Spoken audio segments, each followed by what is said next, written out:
বহুত এডিকশ্যন হৈ গ'ল, এডিক্টেড হৈ গ'ল ল'ৰাবিলাক, সিহঁতক আমি কি কৰিব ভাল পথত ঘূৰাই আনিব লাগিব। ভাল পথত ঘূৰাই আনিব লাগিব, আমি সহায় সহযোগিতা কৰিব লাগিব তেওঁলোকক, আমি তেওঁলোকক বুজাব লাগিব।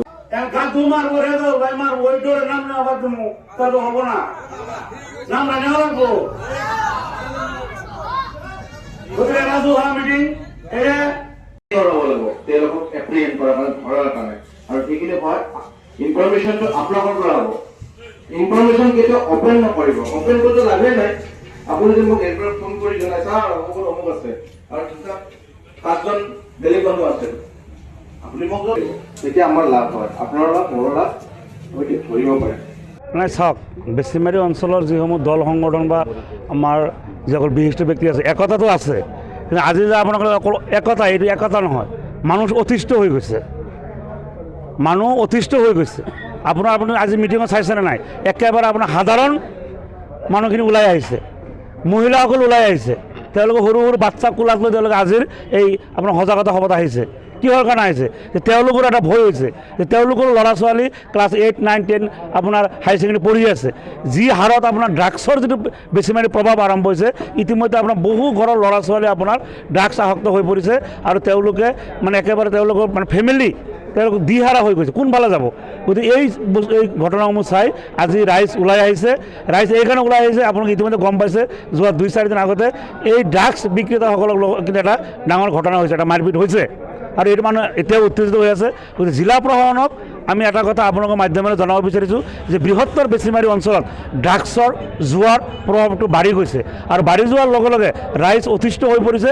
গতিকে ৰাইজ অতিষ্ঠ হোৱাৰ পিছত যদি তেনেকুৱা ধৰণৰ কোনো এটা পৰিৱেশৰ সৃষ্টি হয়, এই কথাটো সেইকাৰণে আমি প্ৰশাসনক আগতীয়াকৈ জনাইছোঁ যে যিসকল এই ঘটনাৰ লগত জড়িত, যিসকল ড্ৰাগছ বিক্ৰী কৰে, তেওঁলোকক ইতিমধ্যে সাধাৰণ ৰাইজে যিহেতু গম পাইছে কোনে ড্ৰাগছ বিক্ৰী কৰে, নিশ্চিতভাৱে আপোনাৰ জিলা প্ৰশাসন, আমাৰ পুলিচ প্ৰশাসনে এই কথাখিনি নিশ্চয় তেওঁলোকেও ইনফৰমেশ্যন পাব।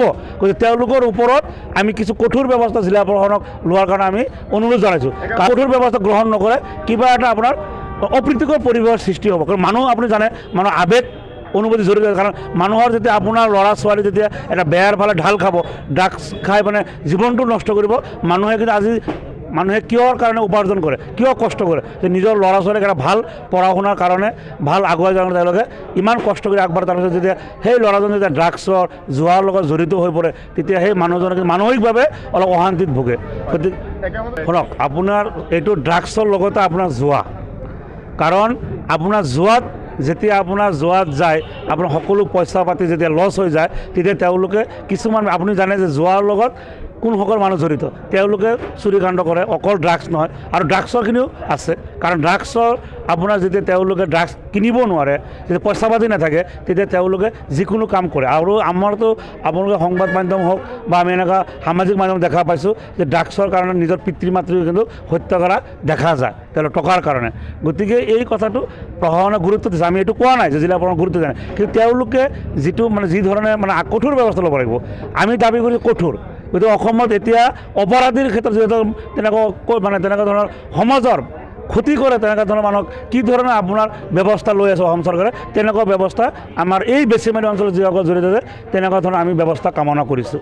গতিকে লগতে আপোনালোকৰ মাজত আৰু এটা কথা কৈছোঁ যে এই ক্ষেত্ৰত ৰাইজ সজাগ হ'ব লাগিব, আপোনাৰ আমাৰ যি অভিভাৱকসকলে সজাগ হ'ব লাগিব, আৰু স্কুলত বিশেষকৈ আমি এটা অনুৰোধ কৰিছোঁ আপোনাৰ মাধ্যমত যে স্কুলত যে চৰকাৰী স্কুল, আমাৰ ব্যক্তিগত ধৰণৰ সকলোকে আমি অনুৰোধ কৰিছোঁ যে আপোনালোক স্কুলত এই বিষয়টো আপোনালোকৰ ছাত্ৰ ছাত্ৰীৰ মাজত অলপ সজাগতা আনক, নৈতিক দিব লাগে। কাৰণ আপোনাৰ যাতে ড্ৰাগছ যোৱাৰ লগতে আপোনাৰ বাইকৰ ক্ষেত্ৰত আপোনাৰ ইমান দুৰ্ঘটনা হৈ আছে, কাৰণ এই কথাটো হয়তো তেওঁলোকে ক্লাছ 8, 9 বা ফাৰ্ষ্ট ইয়াৰ ছেকেণ্ড ইয়াৰ পঢ়ি আছে, তেওঁলোকক আমি কথাখিনি অলপ বুজাব লাগিব।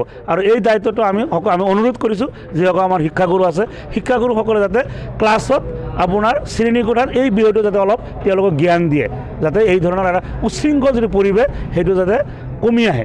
গতিকে আপোনালোকৰ মাধ্যমেৰে পুনৰাই মই জিলা প্ৰশাসন, পুলিচ প্ৰশাসন আৰু বিশেষকৈ আমাৰ যিহেতু বেছিমাৰী অঞ্চললৈ কথা হৈ আছে যে আমাৰ দলগাঁৱৰ আৰক্ষী বিষয়া মহোদয়ক আমি টানি অনুৰোধ জনাইছোঁ আৰু দাবী জনাইছোঁ যে আপোনালোকে কঠোৰৰ পৰা কঠোৰ ব্যৱস্থা গ্ৰহণ কৰক, আৰু এই ড্ৰাগছ যিসকল বিক্ৰেতা আছে তেওঁলোকক ইয়াৰ দমন কৰিব লাগে।